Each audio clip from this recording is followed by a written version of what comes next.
All right, we are live. What's up, Josh? How's it going, man?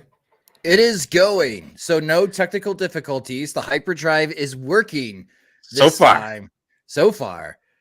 We just need an R2 unit in case if we do run into any issues. But I'm doing well. How are you, Treasy? I'm doing good. I actually didn't think we were going to be able to do this week. I'm a little unprepared. No images this week. We're just gonna get us. Just gonna have to look at our beautiful faces and think about what you saw. Uh, but but yeah, we were trying to figure out a day. A lot of stuff was getting in the way, but like the Eye of Eldani, we had a short window where we could get this done, and we're gonna do it right now. And we might as well just jump right into it for time's sake. The heist finally happens after this is 2 long episodes of us waiting for it to happen, and now it's happened. We got a chance to see just how many credits they were going to get away with. We got to see how it all unfolded, what the plan was, what Val and Cinta were doing, and so it was definitely an action-packed episode. Josh, what were your thoughts on the heist itself? So the elaborate plan comes to fruition, but there are parts of the plan that I don't know if they were expecting or we, the viewer, never got a chance to see the preparation. Like the underwater siege. Did not see that coming, but that was pretty cool. Very James Bond like. If you remember the movie Goldeneye and how that movie starts, that they're both Yeah. running and they jump off the dam. That's what that reminded me of. So that was pretty cool. Shooting the corporal, no way that comes back to bite them in the ass as far as the rebellion. That was definitely a bold move. Did not hesitate to do so. And I mean, this was just a brazen act and on a very large scale, maybe too large for this crew of 7, but they were able to pull it off. And I have to say, Cherizi, the eye, as far as the special effects, that was amazing. That was incredibly impressive to see. Let's stop on that for just a second. So let's talk about the eye. And there's also another scene in there that me, I'm an Empire guy. I'm a Sith guy. I want to see all that stuff. I enjoy that. I think that's the most interesting part. The guys climbing into the TIE fighters and taking off was an excellent scene. It looked incredible. And it just made me think, I know the volume is cost effective, but maybe a little less volume on some of these next shows that they put together, because the sets that they're doing for this, the outside stuff, it looks fantastic. And Yeah. and I just think that these are things that you can't quite do in the volume, at least not at this point.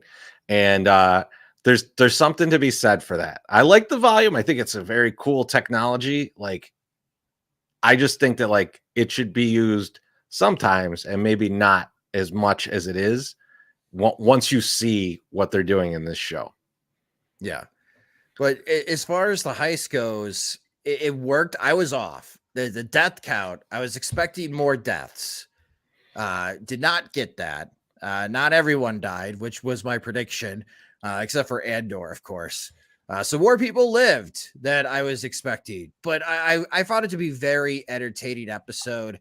And it also gives us the glimpse of just how the Empire behaves and their thought process when they do take over planets and just their complete disregard for the locals. And while that they think that it gives them strength, that they overburden these folks with the total strength of the Empire, this is also their weakness. And this is where they get exposed because it's a blind spot for them. And this heist is a perfect example of how the rebellion can begin and grow with this blind spot in the Empire. Yeah, and honestly, they just kind of don't give a shit about the people to an extreme extent, right? Like, to the point where yeah, so I mean, all the terribleness of it is on the surface. They don't like these people. They think they stink. It's very clear, all that. But what's the kind of lying right beneath that, to your point, is the fact that you don't consider them really even human. You never consider the fact that they might rise up against you, right? They didn't even notice that dude took the pelt and just threw it in the fire, right? I mean, like, Immediately. Yeah. by the way, that guy was awesome. Yeah. I mean, like, he's going right into their business. He's got like 5 people behind him with no weapons. They've got an arsenal, and he's basically just a GFY all over the place in that scene. I love that guy. I want more of that guy, and I hope that we get some more of them. I feel like there's an opportunity for that, and so like I kind of love the this guy is going to spit in your face, but you're so preoccupied with with your dinner that you're going to go to in a minute, you don't even notice, right? And I enjoyed that immensely.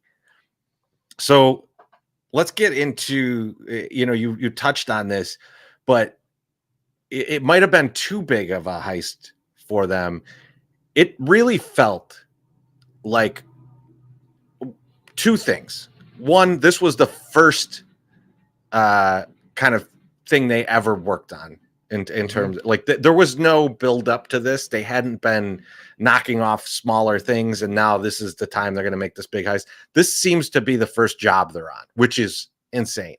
And 2, I don't know that anyone told the truth about who they actually are going into this.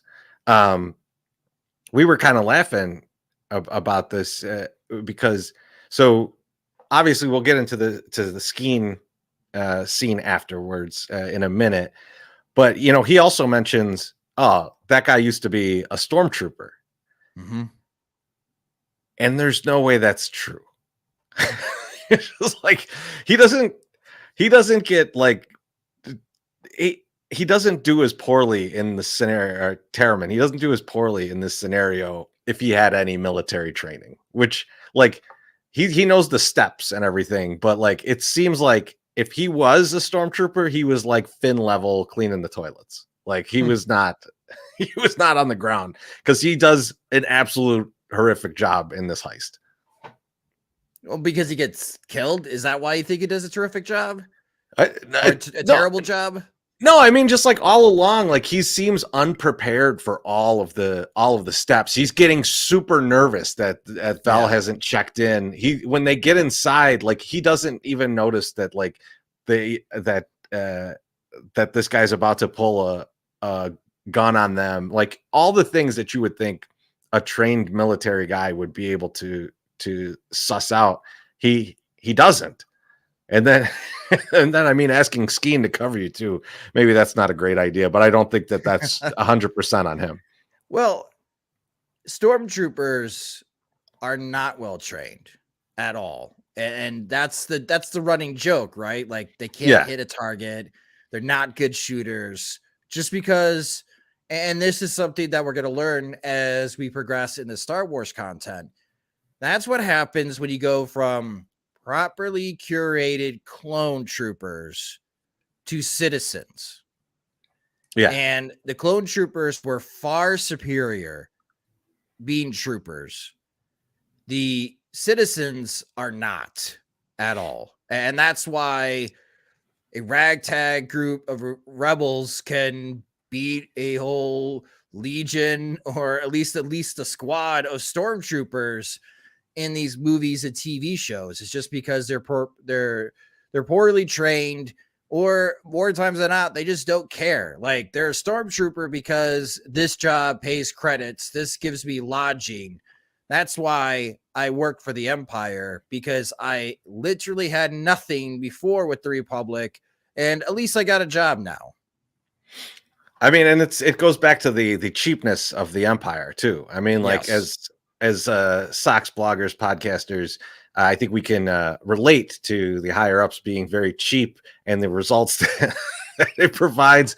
And so, it's the Family Guy joke of when they don't shoot the pod out of the sky that has R2-D2 in it, and they're like, "What are we saving on lasers now?" Yes, Yes, the Empire would be trying to save on lasers. They're saving on troopers. Like they're doing everything to cut corners. So let's get into the kind of aftermath of the heist, right? Like the heist goes off. I'd always say I liked this about the heist. It did not have as many problems as you see in a lot of different movies when they're doing something like this, right? Like where you would be like, okay, everything had to just fall into line perfectly for this to work out. Like, and it makes it a little bit unbelievable. Most of the heist was we've got a guy on the inside and he's going to get us through. And then we're going to pull guns on people and drag them down because they're limited staff. Like that was the extent of it. And they properly did all of that. Now there's some other cool pieces to it, but all of it kind of went off as expected. The one fly in the ointment being the one guy that figured out what was going on with the communications. That kind of ruined the party for them. But nevertheless, this is good. It's as good as it's going to get in that type of situation. So I like that. They get away, 80 million credits. Nemec is unfortunately positioned. That's one way of saying it. That's one way of putting it. Yes. He obviously he gets all smashed to bits. Vel comes through with the Vincent Vega stab to the heart to get him going a little bit and pull him back up with the adrenaline shot.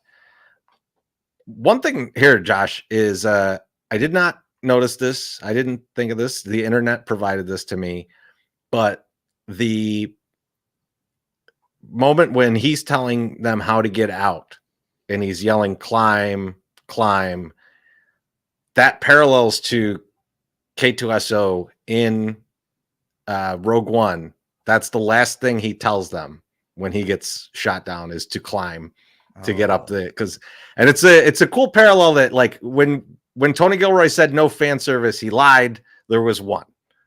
He gave us one. So I appreciate that. But they get away. And I love the fact that like the visual of it gave you kind of what looked like the eye of Aldhani, or what actually was. And you thought it's a race to that, when in fact he needed to go up and over it. And that's how to get out. I love that because like you kind of had your eyes fixated on something and something different happened and it worked. So they get out, they go to this doctor with 4 arms, but no talent apparently. And hey, look, if people could get steampunk guts like 10 years from this point, like they could have fixed him. All right. But the guy doesn't do good work. They took him to a shoddy repair shop. Nemec dies. But the scene with Skeen outside, Cassian is sitting there with him. He says, let's split it up. Let's take off with this money. Josh, do you think that was completely genuine? Do you think Skeen was testing him? Do you think that Cassian's response was appropriate? Where were you on that scene? So at first, when I saw it for the first time, I thought this is really out of place. Like, where is this coming from? And then you don't even get to learn where it comes from because Cassian kills him. Spoiler alert. But watching it a second time, the thought came up, how did he know about Cassian's kyber crystal? And how did he know that the treasure is worth 30,000 credits? Only someone that is a looter or a thief would know what the value is of a kyber crystal like that. So I think that is the important scene in the previous episode to give you a hint that Skeen isn't really who we think he is. He's not this guy that's trying to get revenge. That he is just like Cassian Andor. He's looking for a big payday. He's heard about this job. He makes up this backstory to get involved. because there's 80 million credits. And if I could get 1 million credits, then I'm in terrific shape. And what's interesting to me, at least on the reaction on Twitter, is that you have a lot of history writers that are also Star Wars fans. And they're pointing out that this is what Andor is getting correct about coups and revolutions, is that the vast majority of them, at least the very beginning, are mostly criminals that are being recruited to pull off these missions because of promises of big paydays. Who cares if the rebellion leader doesn't get all of the treasure? They just need some to keep the operations going, but they don't have devoted troops for their cause yet. So how do you do that? Well, it takes time to rally troops, but in the meantime, to start giving the impression that the oppressors are not as strong as you think they are, hire a bunch of thieves who will totally do that work for you, as long as they get a cut of whatever they're stealing or whatever that they're destroying. And I think that the Andor writers are getting this right, that here we are always thought that the Star Wars rebellion, it's good versus bad. What Andor is now bringing to the table, Terezi, is that the rebellion that everybody loves was started by a bunch of thieves. And that would really change the impression of what people think of the rebellion in all Star Wars lore. And honestly, historically, that's accurate. I mean, we're Americans. The American Revolution started because we were tired of paying taxes overseas. You know, when you want your tax money, how about you sail over and you get your tax money, you know? So it's just a bunch of European colonists who decided, no, we're going to keep it, or we're going to start stealing from the crown. And that's how you get a revolution. And that's how we're getting Andor here, is that they're pretty much just a bunch of thieves starting what is going to be this huge rebellion and eventually this big war. I love it. I think that's a great point about all of this. And like, yeah, it makes sense that Skeen would be there because Skeen is a valuable asset in something like that. He seemed the one most willing to go the furthest, right? Mm-hmm. Like there's it's a messed up scene, but like when the guy pulls the gun, the corporal, I think is whatever the engineer that came there pulls the gun on them and tells them to like stand down. Skeen jams the gun further into the back of that kid's head, right? I mean, like there's something off with Skeen for sure. And I liked Cassian's read of the situation when he's talking to him, because he starts to go through what's next, and realize, okay, yeah, he needs me right now to get off the planet. So I'm going to fly him to this other planet. That's where I die, right? Cassian knows he's going to get killed at that point. So he has two options. Option A is try and bring him into Vel and have Vel, serve her justice. Or I just need to kill this guy and I need to get the hell out of here. And I think he chooses correctly. And then that's an interesting way of getting him apart from what's left of the team. But when he does, he gets handed off the book that Nemec had, Nemec's manifesto, basically. So, Josh, what do you think will happen with that manifesto? Like, I mean, like, obviously Cassian has it in his possession right now. Is he going to read it? Is it going to change him? Are others going to read it? Where is it going to end up? What do you think is going to happen with that? We may not know until season 2, Terezi. Like, this is a keepsake that he always holds on to. And we may see him fighting to hold on to it if someone's trying to steal it from him. But he doesn't eventually read it until, I would say, sometime in season 2. Or maybe the final episodes of season 2 that he pulls it out after Jyn tries to give her speech to rally the other the other parties of the rebellion, and they don't believe her, right? And this goes into Rogue One. We know that season 2 of Andor goes straight into the events in Rogue One. That it takes them that long to really buy into being part of this rebellion faction. And I forgot, what rank is he in Rogue One? Is he a captain? Yeah, I think it is. I think he is a captain. Yeah. So I think it's going to be a while, but this is going to be a prized possession for him because he did really build a relationship with Nemec. And this is the thing I think we're going to learn throughout Andor is that we're going to come across more characters like Nemec, and I think they're all going to die every time we meet them. Well, we should say anytime in any show that someone comes across like Nemec did, that person dies. You should just keep that in your mental model of watching television shows. That's the guy that dies. Yeah, that's the guy that dies. And we're supposed to feel bad and feel sorry about that because, oh, this guy was a hero. Skeen, oh, maybe that guy wasn't so good. I'm okay with him getting shot. But I think the more Skeen-like characters we're going to find, the more that they're going to stick around. And they may just stick with the rebellion, not because they truly believe in the rebellion, but these heists are paying and they're making money. Or maybe sometimes they leave and they come back and Cassian will ask, well, what are you doing here? And it's because hey, I need money. I need credits. You got a job for me?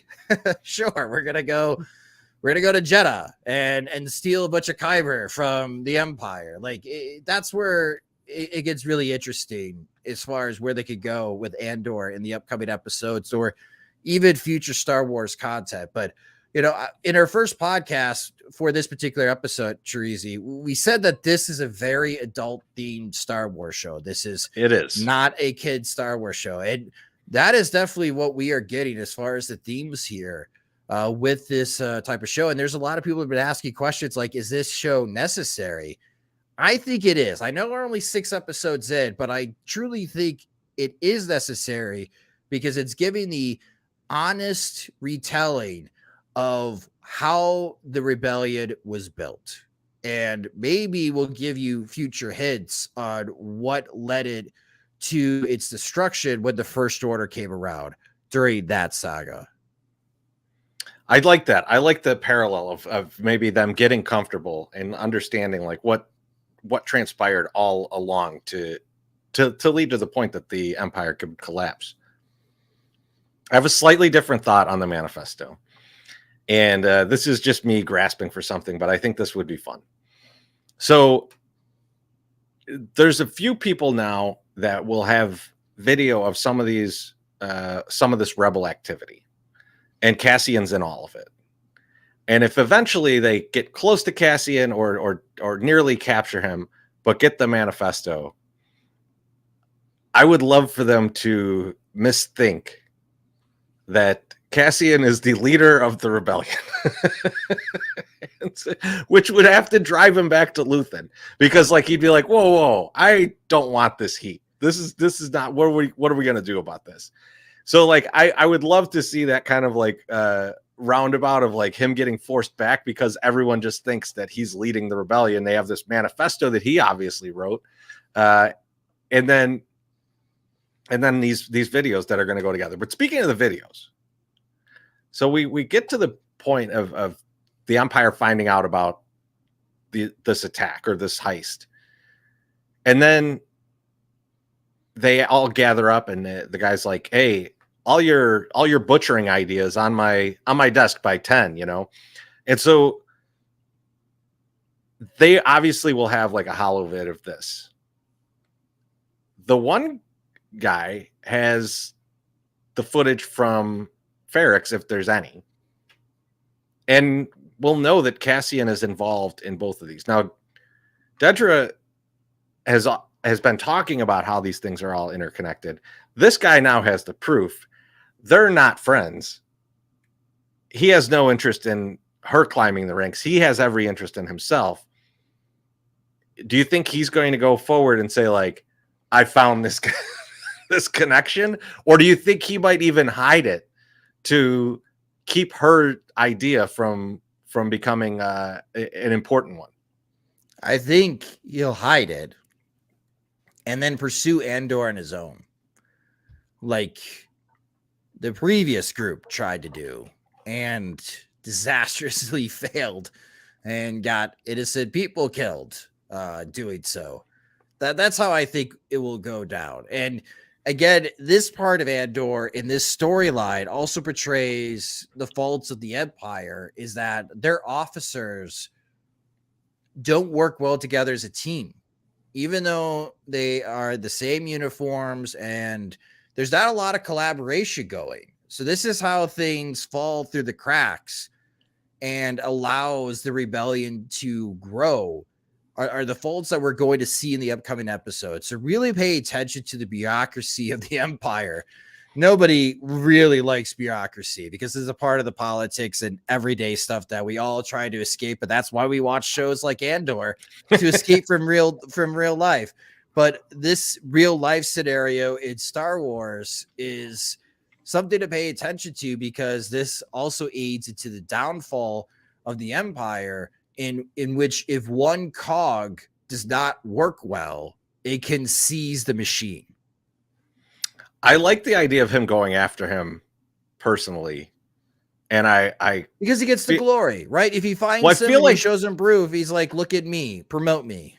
Do you think that there's an opportunity there for him to go, I'm going to go find that idiot Cyril Karn and see what he knows about this, and maybe lead him into an expedition where maybe he doesn't come back, but who cares?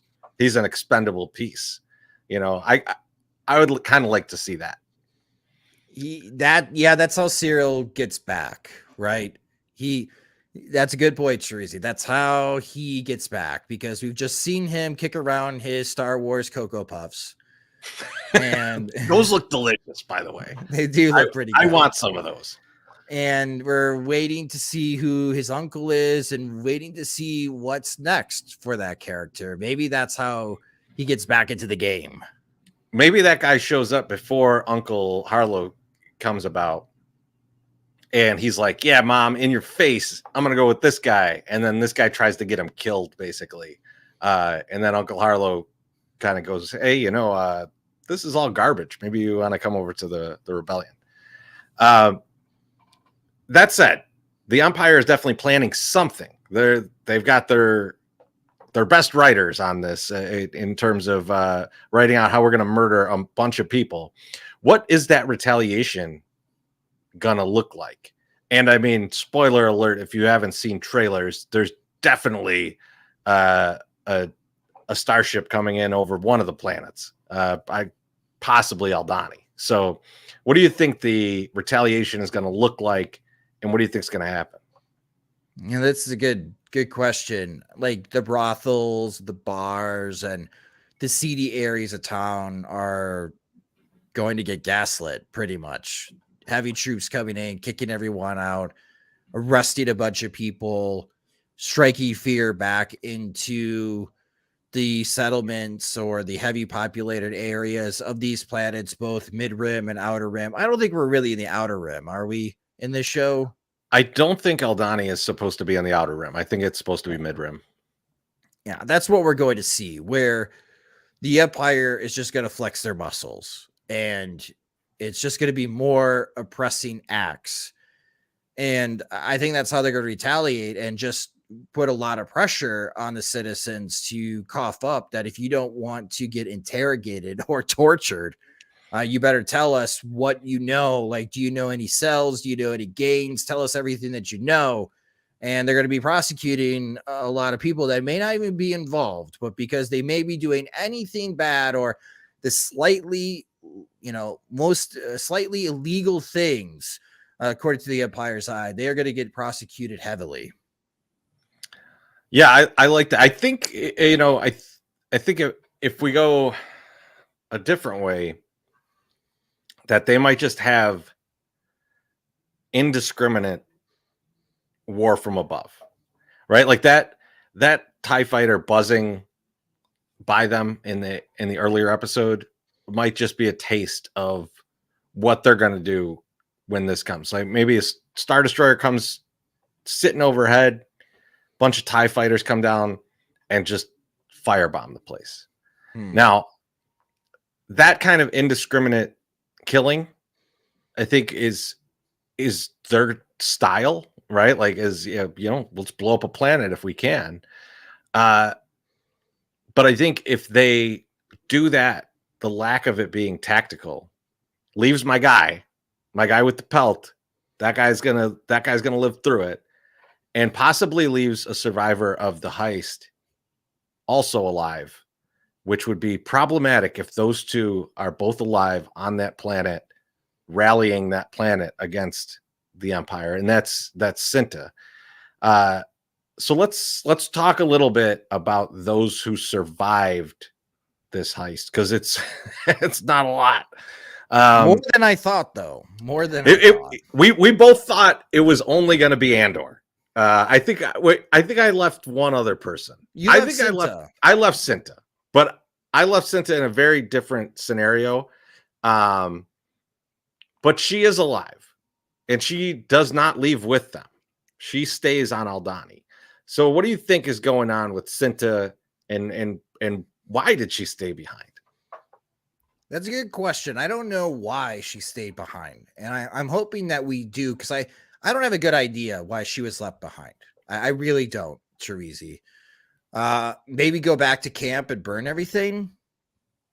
I don't know how she gets off planet now, because there's going to be high security. Maybe that's her specialty, is just hiding in the woods for months or even maybe a year before getting off planet again. Because there's just no way that she's going to be able to get off planet. So, and I don't think there's any suggestion that she was a native of the planet or a local. So I don't think she's a native, but she did speak the language the best out of them, and she was training them to speak it. So there could be a thought that she stays to stoke rebellion in that town and maybe try to create a rebel cell there as they try to expand. That's the only thing I could think of with her. Like, she's got to lose the gear first and actually look like someone who lives there. But yeah, I think that's the only thing I could think for Cinta. I think an interesting one that you asked me about before the show when we were just chatting is, did Lieutenant Gorn live? Now, the other main guy at that facility, he needed 108 weight loss more than I knew. He goes down with the grabber mid show. I don't think he's alive. No. But Lieutenant Gorn gets shot. But it's unclear to me if he's alive or dead. If he's dead, whatever. I mean, like, he's an example that they'll probably sweep under the rug because they don't want the dissent to be present. If he's alive, it's interrogation time. Yeah. And I think we could see like a very kind of what they didn't show them doing to Han Solo in Empire Strikes Back, when you could just hear that is happening to Gorn if he's actually alive. Yeah. He's going to wish that he was dead. Where's your money? Is he alive? Is he dead? I'm going to say dead. Okay. I'm going to say he's dead. All right. I don't think we're going to get a torture episode in Star Wars. So someone who is alive, Vel, is alive. And now on her own, with 80 million credits, minus 200,000, and a Kyber crystal worth anywhere from 50 to 100,000 credits, heading somewhere, I would assume, to meet up with Luthen. So what's next for Val? Like, this was definitely her first mission. Like, there's the frightened part on the bridge does not make me think that she was an experienced leader. No. So where are you putting her next? I don't know. She might be done. Honestly, I don't know if Luthen keeps people like Vel around long. And maybe Luthen does kill Val. That was my prediction for this past episode, and obviously that didn't come to fruition. But I think Val's done. Like after delivering the credits, that Val may try to find a way to get back to Cinta. But I would bet that we do not see much of Val further in this series. I could be wrong, but my prediction is Val's done after this heist. That's interesting. I would think that she would become a more ingrained part of this after proving her worth. I could see her being done if she, of her own accord, is done. If she's like, all right, we did that. That is not for me. I'm out of here. But if she truly wants to be part of this, if she, if she wants to honor Nemec, I think that she would kind of go on and say that I want something more in this. And it could be, that could be a death at the end of the season that is impactful and causes, I still think she's related to Luthen in some way. So I think like it could be something where like when they meet up, the relationship gets poured out. Like you understand how they're related. I think possibly father's daughter. And then it makes it more impactful when she passes at the end. Another character obviously alive, and we know that he will live through this whole thing all the way up until Scarif, is Andor. What is next for Andor? That's a good question. I think he's going to go back and try to track down his sister. And this is how I think this is the angle that Luthen gets Andor back to doing future missions, is that Luthen will promise to locate his sister. And Andor, Cassian would be like, I can't find her. What makes me think that you could find her? And Luthen would be like, well, I found you, so I could track you down. I could track her down. And I think we're going to get that scene. Like, I think that's what Cassian's going to be doing after he gets his 200,000 credits. He's supposed to lay low, but because there's so much heat on him that I think he's going to go back to his quest of finding his sister. Yeah, I mean, I can't see why he would stop that all of a sudden. Now he actually has funding to do it. So it seems like the next logical step for him. I do think he's going to try to get some of that money back to Marva, back to the people on Ferrix. If he tries to hand deliver that would be a huge mistake, but he's not so far the smartest when it comes to that. So we'll see. Like, there's part of me that thinks that he may circle back there at some point, which is dumb. But I think that might be the case. I think this next episode, you're just going to see him running. Like, he is going to be trying to get away, or the next couple episodes, because we're not sure what the next episode is, Josh, because there was an interview with Tony Gilroy. And, I think when we started talking about this show, we were like, okay, they showed the first 3 episodes together. There's 12 episodes. Maybe it's all 3-part arcs, right? Makes sense. First one was. The second one, obviously, yes, that's the case. Tony Gilroy says, no, not the next one. So he referred to episode 7 as an interstitial episode, which I don't is even know what that word means. A weird word to use here. And so then it's going to go another 3-story arc, and then or 3-episode arc, and then a 2-episode arc to end the series. So you could think about the finale as a 2-part finale, just like you used to get in the 80s with your favorite sitcoms. So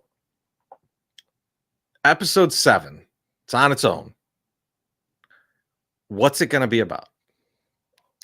See, I'm looking here. I want to know what this word means. Living in the spaces between individual sand grains of the soil or aquatic sediments of forming, occupying interstices. Okay. with that being said, here's my guess, and this is a simple guess, and I'm probably way wrong. You know, in the last scene in this episode, before Luthen has his victorious laugh, there's the customer in the antique shop that tells Luthen about the news. I am wondering, as Luthen is going by his day, that as the news comes in, the Empire blames the attack on Rebel Saw Gerrera. And this is where we get Forrest Whitaker back to reprise the character of Saw Gerrera. And maybe that makes Luthen mad that Saw's taking credit for it. We get a Luthen and Saw Gerrera meeting in the next episode. That's my guess. And I think that's pretty weak. Do you have a better idea, Chirizi? So I do like the Saw Gerrera piece here, but I think I'm thinking of it a little bit differently in terms of like if he's just trying to stitch together two parts of a bigger story, what we don't have right now is basically what everyone else is doing. There's a lot of other rebel factions, and we don't know exactly what's going on. And we know that only Dedra believes that they exist. So I think this could be a scenario where Dedra is trying to piece together all the rebel factions, and we actually get a glimpse at a few of them, right? I don't know that we'll get like I said, Tony Gilroy has said he's not going to do a lot of fan service, so I don't know how much we're going to get. I think we're only get I don't think you're going to get like Princess Leia, right? But maybe you are going to get Saw Gerrera. You're going to get Bail and Mon Mothma in the Senate. What's going on with them? How are they functioning together? How's Saw Gerrera functioning with the partisans? Who else is involved with Luthen? Like what else does he got going on? And then the one that I still think that will happen in this show that they have not mentioned is finding out what's going on with Emphas Nest and her faction.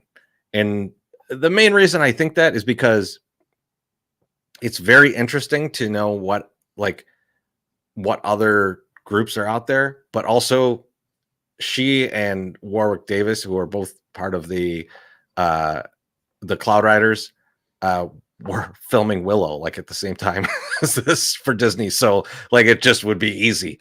But I think that could be the kind of thing where you start to see the rebels growing, especially after an attack like this, where I don't know why he celebrated. Like Luthen celebrated like it was the Lufthansa heist, and like no one was there, and he was in his shower, and when he was in fact in his shop, and like that's going to bring attention to him. But like I think these other rebel factions are going to be celebrating this in the same way and showing like, okay, they're starting to crumble. This is the moment when we start to know we can attack them. They're not paying attention. We can get to them. And I think that seeing these other factions start to do that might be where he goes here, so that you start to see that this is all building towards them having an actual alliance in season 2, and then to the events of Rogue One. All right, I like it. That's a much better idea than I had. More sound, more complete than what I had. I would definitely watch that episode. Which means yours will happen. So no doubt in my mind. Yeah. Overall, though, I mean, I think this was a great payoff for the arc. You got kind of a lot of the things that you expected, some of them in a way you didn't expect. Mm-hmm. And I enjoyed that about this episode. Josh, what were your final thoughts on the episode itself? Well, I'm looking it up right now, and on imdb.com, this episode got a 9.2 out of 10 rating, which is incredibly strong for any television series to have that high of a score. So the general public really loved the episode of the Eye. And we talked about this at the very beginning. Is this the way that the show is going to flow? And it is. So we'll see how episode 7 goes. But episodes 8 and 9 may be a bit slow going. But episode 10, there's going to be a big payoff. And I don't know how episodes 11 and 12 are going to go. Usually the second to last episode of the season also has a lot of action and leaves you in suspense, just hanging there to encourage you to wait one more week to watch the finale to see how the first season ends. So I'm really curious at how next week's going to go. I have a good idea on the pacing of the show in episodes 8 and 9, but hopefully the way they've been building it up, it's been a slow uphill climb. But so far at Andor, episodes 3, episode 6, we're getting big payoffs, very entertaining episodes, high watchability, gets the conversation going. So it's an interesting way to deliver the show, especially for us that are watching week by week. But for the Star Wars fans or just general fans that want to watch the show later and they're going to binge watch it, I think they're going to have a much different experience than you and I, Chirizi, when they binge watch this show. Yeah, I mean, I was just as you were saying all that, I was just thinking to myself, like, man, it would be great if they announced tonight we're going to release the next 6 episodes tonight. That would be my preference. But yeah, no, I agree. I've actually told a few people in like the past week or so they hadn't watched any episodes yet. And I said, wait till episode 6 is out and then just watch the first 6 right through. You've got 2 basic movies to go through. And I think that people will. And like, I think this is a show that like a binge watch of, like, if you released it in that format, it would be wildly popular. I'm still enjoying the hell out of it. Yeah, I am too. I mean, and IMDb.com, episode 1, 7.4 rating, episode 2, 7.3, episode 3, 8.6, and then 7.9, 7.46, 9.2. Like, the overall satisfaction of these episodes is kind of meeting, it's slow ramp up, peak, slow ramp up, peak. That's how the show's going. And now I think as baseball fans, we're going to be throwing a curveball here in a standalone episode 7. And I really don't know what to expect, but that's a great way to keep me watching Andor, is just to see what happens tomorrow when that episode gets released. I can't wait for it. And hopefully we'll be talking this upcoming weekend or soon after that. I'm not sure when the next episode of this will be, but I do know the next episode of Andor is less than 12 hours away. So get ready for that. And I will talk to you guys soon. Josh, thanks as always, man. It's always awesome to talk Star Wars with you. And we will talk very soon. Thanks, everyone. Bye, everyone.